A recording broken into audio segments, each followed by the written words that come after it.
लोकसभा निवडणुकीनंतर अवघ्या काही महिन्यातच विधानसभेची रणधुमाळी सुरू झाली आणि ही रणधुमाळी सुरू झालेली असताना आता प्रचाराचा जोर वाढलाय। या प्रचाराच्या दौऱ्यामध्ये आता वेगवेगळे फंडे आजमावले जात आहेत।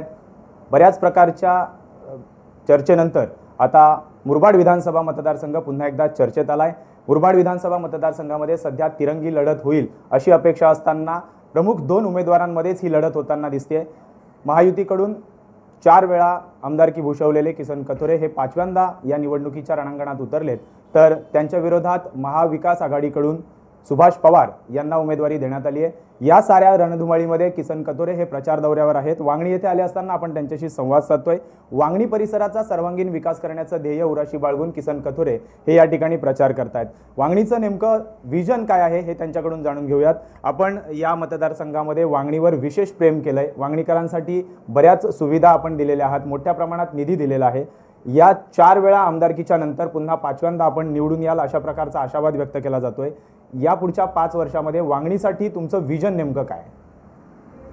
वांगणी हे गाव माझ्या पहिल्यापासून माझ्या लाडकं गाव आहे। त्याला कारण असं आहे की या गावानेच मला घडवलं आहे। बैलगाडीमध्ये प्रचार करून वांगणीकरांनी मला सभापती केलेलं आहे आणि बैलगाडीमध्ये ज्यावेळेला प्रवास करत होतो त्या टायमाला कधीही माझ्या स्वप्नात नव्हतं की मी इथपर्यंत आमदारकीपर्यंत जाईल, पण तोच आशीर्वाद वांगणीकरांचा मला मिळाला आणि खऱ्या अर्थाने मला ही संधी मिळाली। आता मी 5व्यांदा विधानसभेची निवडणूक लढत आहे। एक चांगल्या विचारातून ज्यावेळेला वांगणीचा विचार करत असतो त्या टायमाला वांगणी ही आता गाव नाही, ही शहर होत आहे। मग शहराची दिशा ही त्या शहराच्याच भूमिकेतून आपल्याला जायला हवं आणि त्याच विचारातून पहिला माझा मनातला एक विचार आहे की कुठल्याही परिस्थितीमध्ये नगरविकास खातं हे वांगणीमध्ये वापरता आलं पाहिजे आणि म्हणून नगरपंचायत किंवा अ वर्ग नाही पण ब किंवा क वर्ग नगर परिषद करावी आणि वांगणीकरांना खऱ्या अर्थाने शहरीकरणाकडे घेऊन जावा, हा पहिला टप्पा। वांगणीच्या समस्या दुसऱ्या पण खूप आहेत। रेल्वेचे प्रश्न पण आहेत। रेल्वेचा उड्डाणपूल आहे, तो कुठल्याही परिस्थितीमध्ये मार्गी लागतो आहे आणि लावणार येतो, त्याला अडचण, त्याच्याशिवाय पर्याय पण वांगणीला नाही। पण त्याच्याहीपेक्षा वांगणी गावाचा विकास आराखडा जो आहे तो भविष्यामध्ये चांगल्या प्रकारचा करून वांगणीची दिशा ही विकासाची दृष्टी ठेवूनच करण्याची का गरज आहे। बाजूला वडोदरा एक्सप्रेस सुरू होतो आहे आपला। वडोदरा एक्सप्रेसला टनेल जो दिला गेला आहे वांगणीच्या हाकेच्या अंतरावर तो टनेल आहे आणि त्या टनेलचा माध्यम हे मेन सेंटर आपलं तिथं असल्यामुळं वांगणीला पनवेलला जायला मोजून 20 मिनटं लागतील। जर 20 मिनटामध्ये वांगणीला जाता येत असेल तर JNPTचे सगळे जेवढे गोडाऊन्स हब आहेत, सध्या खूप अडचण त्या JNPTला आहे किंवा पनवेललासुद्धा मोठ्या अडचणी आहेत, सगळा तो भाग डेव्हलप होण्यासाठी वांगणी परिसरामध्ये येईल आणि मग कासगाव असेल, चामटोळी असेल, त्याच्यानंतर गोरेगाव असतील, ही सगळी सावऱ्यापासून संपूर्ण गावं ही विकसित होतील आणि या बाजूला कमर्शियल झोन आपण घेऊन एक चांगला विचार भविष्यातला उद्योग क्षेत्रामध्ये व्हावा अशा प्रकारचा महत्त्वाचा विचार वांगणीकरांचा। 2 जिल्ह्यांना जोडणारं वांगणी हे गाव आहे, जसं की रायगड जिल्हा आहे, ठाणे जिल्हा आहे। या ठिकाणी जर बघितलं तर रेल्वे पर्याय आहे फक्त वाहतुकीसाठी, दळणवळणासाठी सार्वजनिक वाहतूक सेवेचा सध्या तरी एखादा पर्याय नाही आहे। भविष्यात या संदर्भात काही उपाययोजना किंवा त्याचं काही नियोजन आपल्या विचारात आहे का? मेट्रो 14 ही कांजूरमार्ग, ऐरोली, सिलफाटा, बदलापूर आणि त्याला पुढं टप्पा वांगणीपर्यंत आणण्याचा विचार करतो आहे। मेट्रो आली तर रेल्वेला पर्याय होऊ शकेल आणि वेस्टर्नलासुद्धा जाणारा वांगणीकरांना किंवा वेस्टर्नचा येणारा वांगणीला त्यालासुद्धा ते एक चांगलं साधन होईल आणि मेट्रोच्यामुळे अजूनही कायापालट वांगणीचा व्हायला त्याचा चांगला फायदा होऊ शकेल। राहिला प्रश्न, आज रस्ता हा खूप चांगला आहे आपला, आता संपूर्ण रस्ता सिमेंट कॉन्क्रीटचा होतो आहे, त्यावर पूर्ण अशा चांगल्या प्रकारच्या बस सेवेची आपण सुरुवात करतो आहे। AC बस आता मुरबाड मतदारसंघामध्ये किमान 30-40 आणतो आहे।